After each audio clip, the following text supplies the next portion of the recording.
হয়েছে? এই মাছটা আমাকে ফ্রাই করে দাও। তুমি কি খাবে এই মাছ ফ্রাই? হ্যাঁ। তাই সব নাও।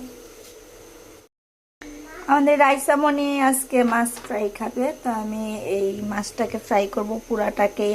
সে বায়না ধরেছে এই শীতের মধ্যে আস্ত মাছ ফ্রাই খাবে, তো আমিও তার বায়নাকে মেনে নিলাম। তো এখানে আমি একটা তেলাপিয়া মাছ নিয়েছি, প্রায় আধা কেজিরও একটু বেশি হবে।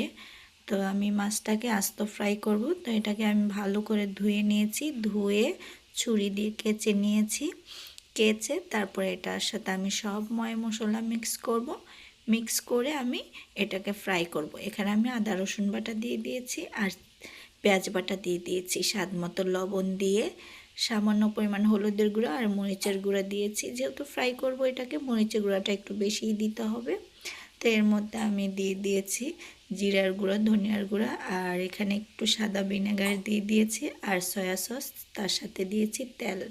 আর বেশি কিছু দিব না। এটা ভালো করে ম্যারিনেট করে নিব। ভালো করে মশলাগুলোকে আমি মাছটার মধ্যে মিক্স করে আমি এটা প্রায় আধা ঘন্টার মতো রেস্ট রেখে দিব। তারপরে আমি এটাকে ফ্রাই করব। আধা ঘন্টা এই জন্যই রেস্টে রেখে দিব, যার জন্য এর মাছের মধ্যে মশলাটা ভালো করে ঢুকে খেতে অনেক টেস্ট হয়। তা আমি একটা ফ্রাই প্যানে তেল গরম করে মাছটাকে দিয়ে দিলাম।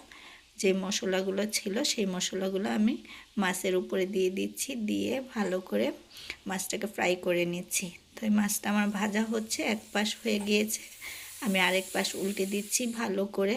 তো উল্টে দিয়ে আমি গরম তেলগুলো এটার উপরে দেওয়ার চেষ্টা করতেছি।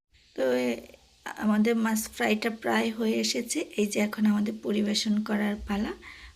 মাছটা ফ্রাই কিন্তু খুবই এই সামনে, এই যে তোমার ফিশ ফ্রাই। সে তো মহা খুশি হয়েছে।